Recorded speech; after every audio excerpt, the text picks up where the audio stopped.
Hello and welcome to Ryno's Orioles Report. Please like the video and subscribe to the channel. Wow, fantastic series for the Orioles sweeping the Anaheim Angels.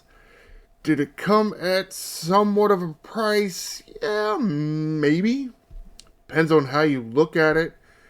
Though I guess Cowser was extremely limited. In fact, I don't think he played at all this series because he crashed into the wall Thursday night, last game against the Tigers. O'Hearn gets stepped on, playing first base. Just his foot or ankle area, which held him out of the end of the series. We'll see moving forward. Cade Povich now with a hip inflammation.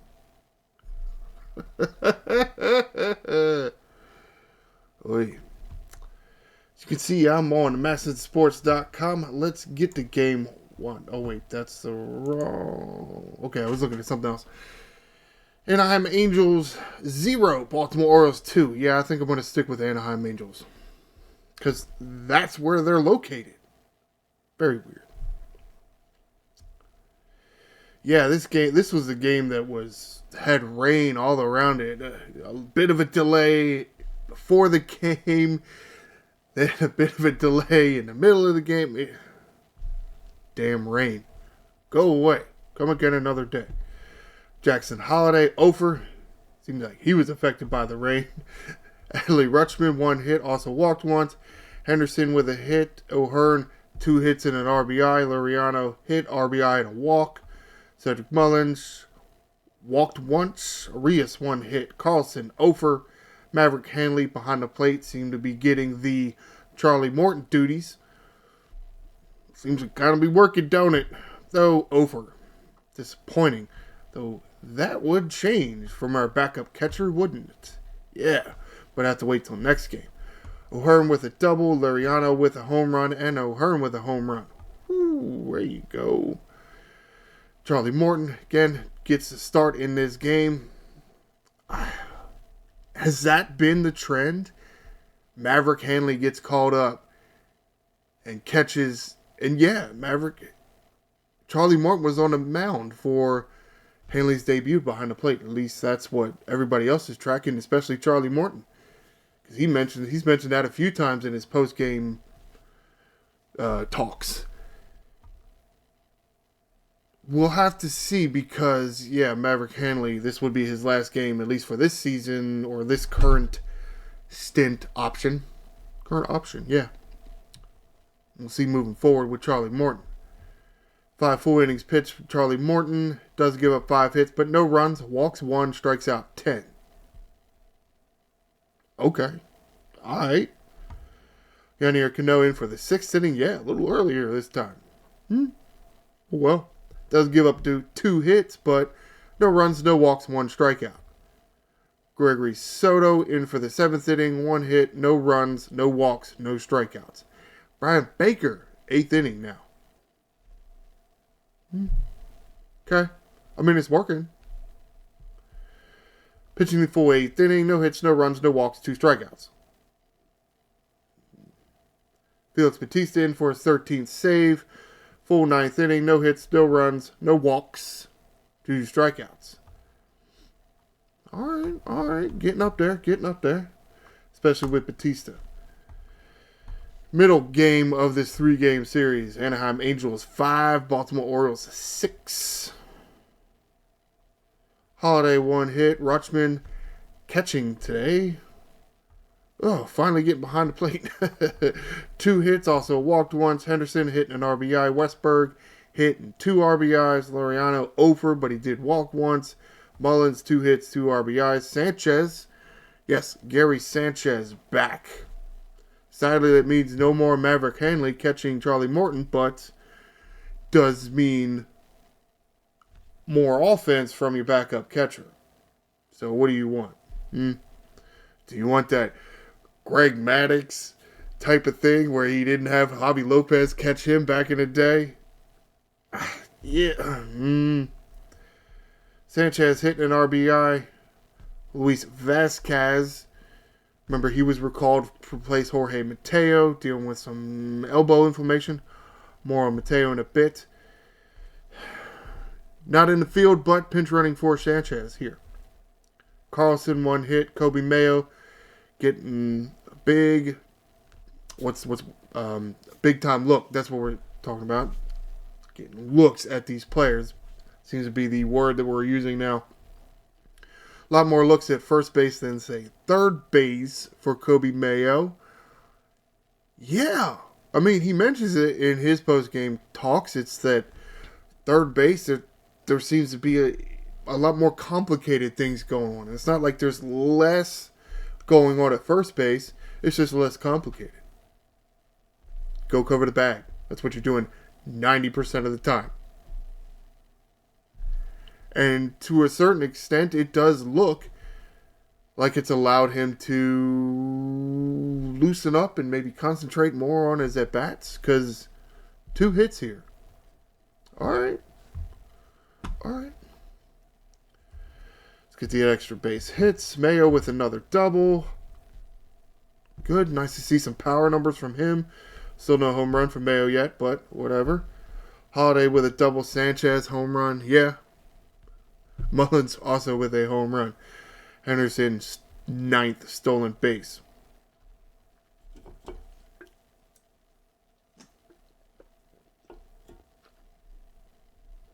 Tomoyuki Sagano getting the start in this game. Not a great outing from Tomo. I don't know if it's the heat or the humidity. Because we speculate that because of the hand cramps that he experienced up there in Toronto.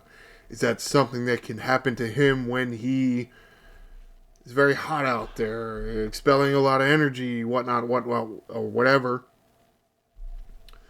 Could that cause him to pitch not as good? Well, we're getting into the warmer months here. Gonna have to get used to it quick, fast, and in a hurry. Only able to go 4 2/3 of an inning. Gives up 6 hits, 3 runs, 2 walks, while striking out 4. It's not terrible, I guess, to a certain extent. While it's not necessarily a good outing, it didn't put you too far behind. Keegan Aiken coming in relief of Sagano, pitching 1 1/3, essentially finishing out the 5th and then pitching the full 6th inning. Does give up a hit and a run, but no walks, 2 strikeouts. All right, gotta shut it down, boys. Sir Anthony Dominguez on for the 7th inning, pitching the full 7th inning. No hits, no runs, does walk 1, strikes out 2. Andrew Kittredge in to start the 8th inning. I think this was more of a matchup move because Kittredge only threw 15 pitches. And to a certain extent, I don't know if he's just getting used a little less than he may prefer. But he has a few shaky outings. He has like 1 good outing and then 1 that's a little shaky. Kittredge getting 2 outs in the 8th inning. Doesn't give up a hit and a run. Walks 1. Gets 1 strikeout. Bryant Baker on to finish the 8th inning. No hits, no runs, no walks, no strikeouts. What did Baker get? Excuse me.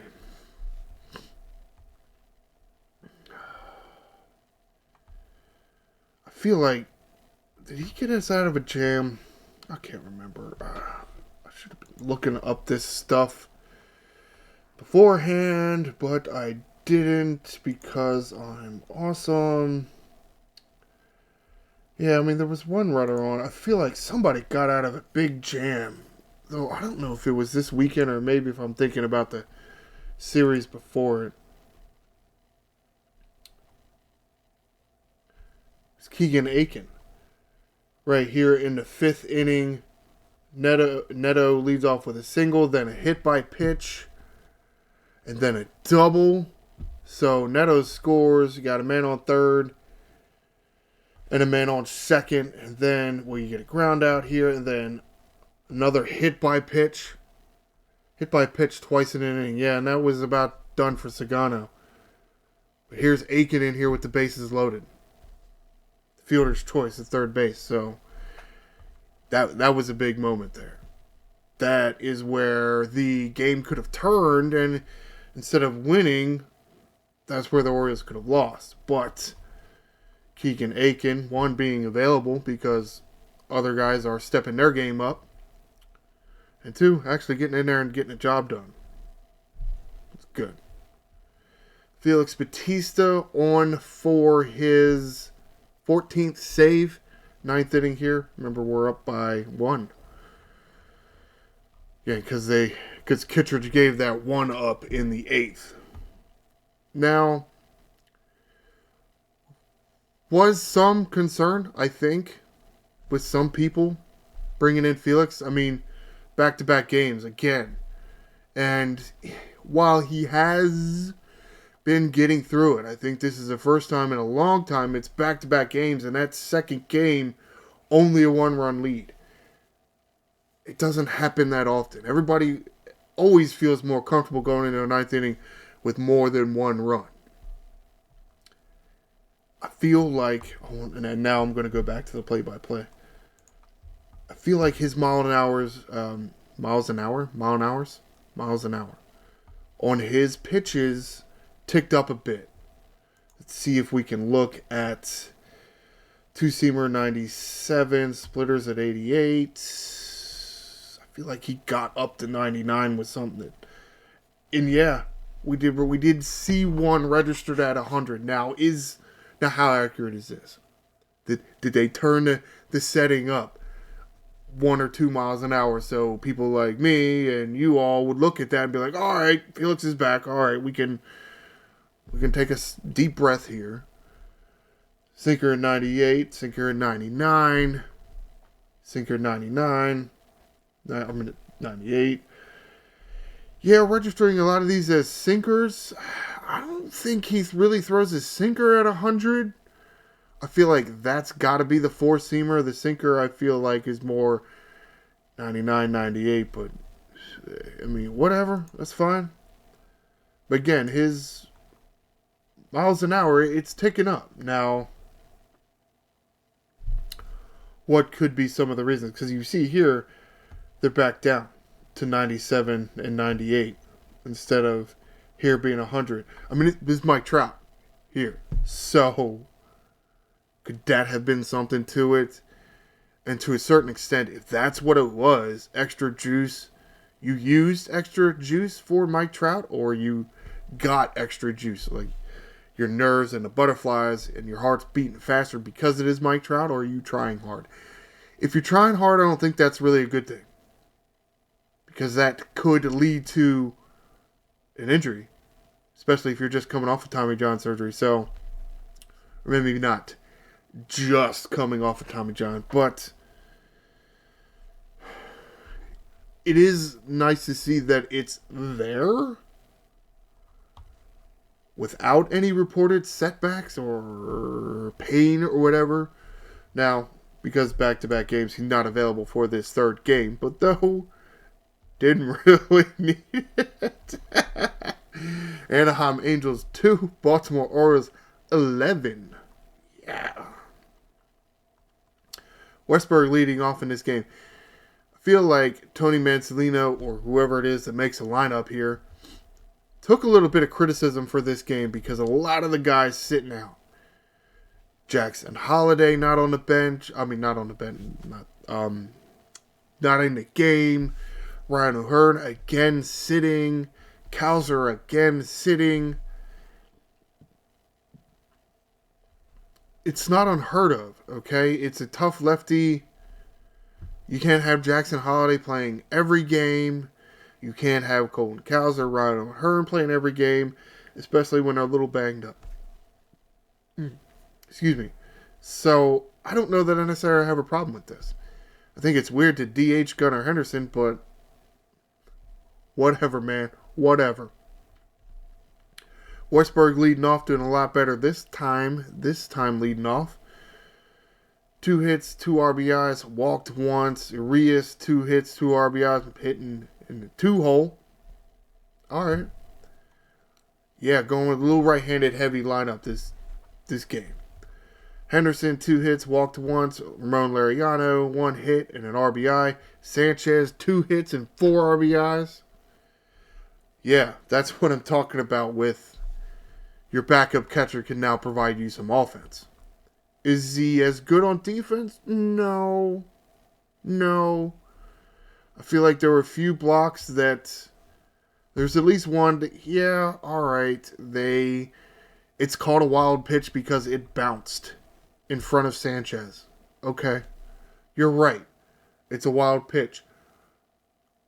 Could Sanchez have shimmied over and allowed that to hit his chest protector instead of trying to catch it and it actually getting by him? Yeah. He could have. Did he? No. Though at the same time, I think 1 or 2 pitches later, I think it was, a high pitch and he snags it out of the... just snatches it.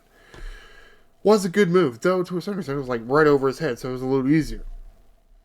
Which it usually is. Going left or right is a little harder for people than, just reaching 2 feet above your head. Something you have to deal with your backup catcher. You're not going to have a stud back there because then you're going to have to pay him so much. So you either go with a defensive stud, kind of lacking in offense, or you go with kind of an offensive stud that's kind of lacking defensively. Pick your poison, right? Mullins with 1 hit, Mayo a hit, an RBI, and a walk. Wow. Wow. It's like the Kobe Mayo hat trick. I mean, he's walking, he's driving in runs, he's actually getting hits. All right. Doing Carson with a hit, Luis Vasquez finally getting to actually play a full game, playing shortstop. Ofer. He looked okay at shortstop. I'm not going to say he's going to light the world on fire because he's the greatest defensive shortstop there is, but I mean, he's fine. Very serviceable player. Urias, Henderson, Mayo with doubles, Sanchez, Urias, Westberg with home runs. Yeah, Gary Sanchez hit a grand slam. I mean, he's also hitting 5th here, too, so instead of Maverick Hanley hitting way down here. A lot different there. It's a lot different look. Then again, though, it does help you against lefties, doesn't it? Yeah, it does. Henderson with a caught stealing. Yeah. Deploying this opener strategy again. They did it once in the Tigers series for, who was it? Keegan Aiken, and then Dean Kramer, I think, came out and pitched. This game, they're trying Scott Blewett out there for the first few, and then Cade Povich after. As a whole, it worked. Did we get as much length out of Povich as we wanted? No. But, as we would find out later, or as I found out today, Povich on the IL. Now, is that why he came out of the game? I don't know. Is that why he looked shaky? And Sir Anthony Dominguez had to save everybody? That's right. This is a game too. Alright, I'll get to that. I'll have to go to the play-by-play again. I don't have it loaded up already. I'm sorry. Scott Blewett pitching the first 2 2/3 of an inning. Does give up 2 hits and 2 runs, but no walks. Strikes out 1. That's okay. It's okay, especially when you got what you got out of Povich. And to a certain extent, Blewett probably wouldn't have gone that extra inning, except getting through the second inning for him took like 6 pitches. Well, remember to remind me to look at that when we go in there to play-by-play. Cade Povich then pitches the next 3 2/3 of an inning. Does give up 3 hits, but no runs, only walking 1 and striking out 4. So that's why it's good. Okay, yeah, you gave up the 2 runs, but you gave up the 2 runs in what, 6 innings? That ain't that bad. It really ain't that bad. Now, the problem is, he allowed traffic here before he left, and Sir Anthony Dominguez came in and saved the day. Sir Anthony Dominguez pitching the final 2 innings of the... not innings. Getting the final 2 outs of the 7th inning with strikeouts. So let's go to that play-by-play.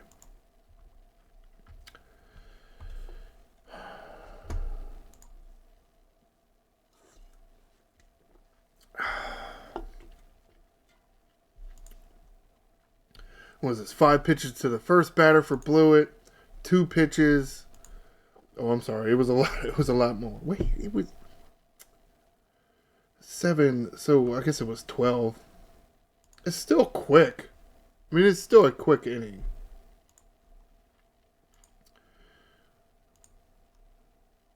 Six there, 2, 10, 15. So 15 and then 12.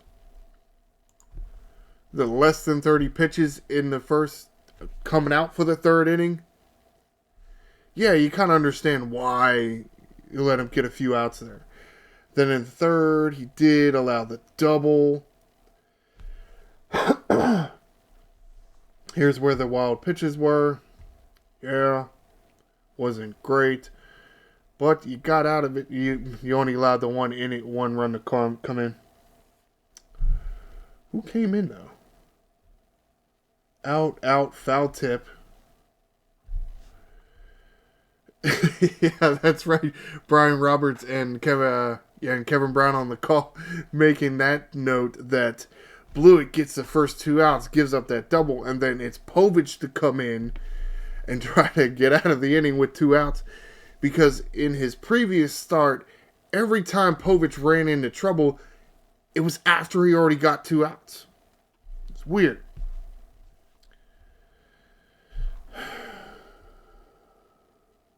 Yeah, Neto scored on a wild pitch. Figures. Whatever. Doubles to third base. What the hell happened there? That's weird. I can't remember what the hell happened. Yeah, but then you of course you allow the single, but you get Mike Trout swinging to end the inning. What do they call it? So I guess we have 4-seam fastball, curveball, changeups. Yeah. Oh, and then where were we at? 7th inning. 7th inning, Povich allows a single, and then a walk, a fly out, and a single. So bases loaded now. Bases loaded, and here comes for Anthony Dominguez.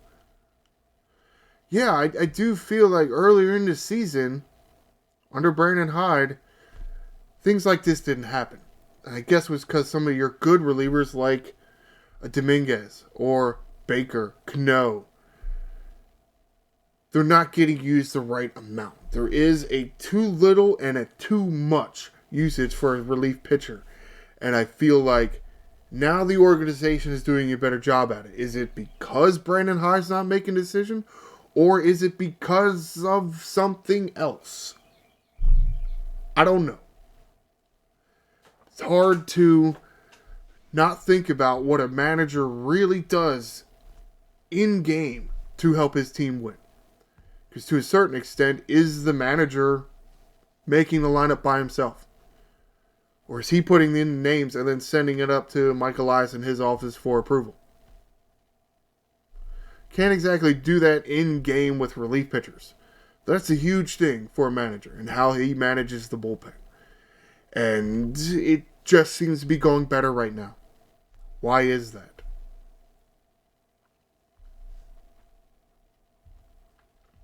I think it's because you're using him more frequently, even in losses. You're giving guys like Soto and Dominguez and Cano some innings to either try to allow your offense to catch up or just to get some work in because, hey, they need to get work in. They can't just go 3-4 days without pitching. Here you go. Oh, and yeah, the splitter. Using the splitter a lot more now. It's working out real good for him. It does have a lot of horizontal movement. It does have a lot more horizontal movement than, let's say, a Dean Kramer or even a Batista.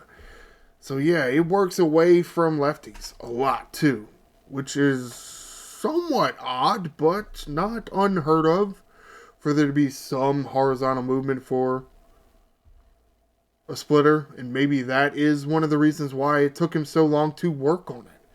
Because it's hard to throw it for a strike. Let's say, a looking strike, a called strike. You really have to get a swinging strike on it.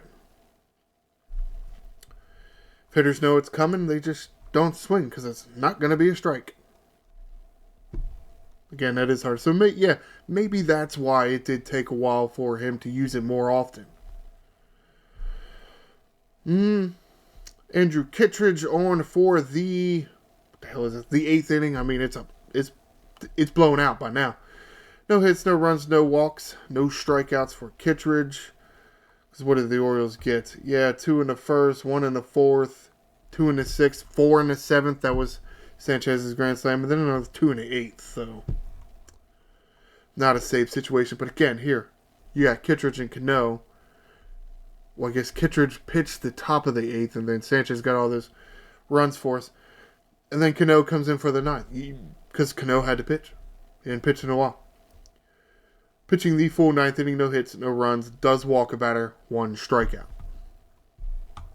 But again, I think in the Brandon Hyde era, in 11-2 ball game, that's not Cano right there.